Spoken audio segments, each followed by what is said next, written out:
David Levithan, an award-winning author, wrote in his book, The Lover's Dictionary, "It was a mistake, you said. But the cruel thing was, it felt like the mistake was mine for trusting you. And so, once upon a time."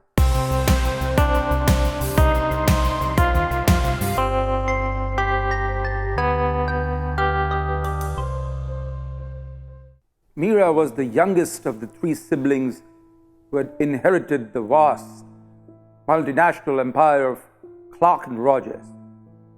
Her two older brothers, Arjun and Vishal, doted on her. They could move heaven and earth to bring a mere smile on her face. But since their father had passed away, Meera had gone into a depression. She wouldn't eat, sleep, talk to anyone. She had been a daddy's girl, and since his death, it had just left her shattered. As if that wasn't enough, there seemed to be more in store for her. Meera was diagnosed with schizophrenia. It started with random sightings of a man who called himself Jim. She told her brothers, but they tossed it aside, blaming it on her overactive imagination or stress.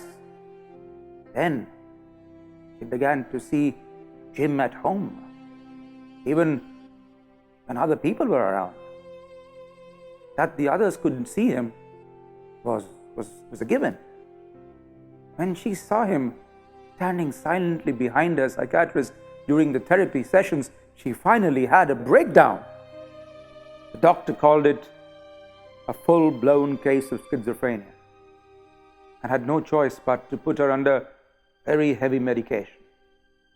The next day, Arjun and Vishal paid off the actor who played Jim. They asked him to keep the charade going. Their father had given 50% of the property and business in his will to Meera before dying, while they got the remaining 50 amongst the two of them. The plan was to get her out of the way by proving that she was mentally unsound enough to have a share in the company. Jim, the actor, was rich. He had aided the wicked brothers to push their sister out of the inheritance race. He sat alone at home, a bottle of scotch in his hand, a picture of his dead 4-year-old boy in front of him. If it wasn't for the expensive medical treatment, he would have never sold his talent to the devil. He picked himself up and walked to the place where he went every night, the graveyard.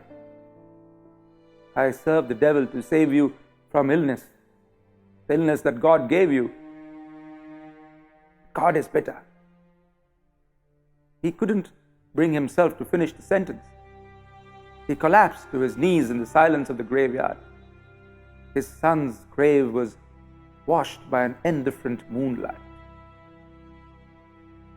"But God took you away in any case." Jim cried tears of pain as he said that, the pain of having lost a child. Then, once again, there was an eerie silence. Night crickets and the distant traffic noise made for a strange medley. Dad? He heard him in his soul before he actually heard him. His son was an apparition standing in front of him.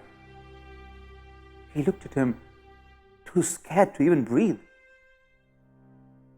Son said, "You were my God, Dad. I don't know this dad. Give me my dad back." His son said these words and disappeared into the darkness of the graveyard. Jim, the actor, did not move till the rays of the morning sun crept over the graveyard. Next morning, Meera opened her eyes and saw Jim smiling at her. She got up in shock and looked around at the room and then at him. She gulped hard. I thought that the medicines would work. I thought I was rid of you, she said in despair. Jim walked up to her and gently sat down on the bed next to her. Why would you want to be rid of me when I have come to you with a purpose? He said that with compassion. Purpose? She sounded confused. What if I tell you that you are not schizophrenic? But if you pretend to be and trust me, I could help you become the first schizophrenic chairman of a huge multinational. Meera had just begun to understand the difference between schizophrenia and betrayal. She wanted her revenge. She looked at Jim.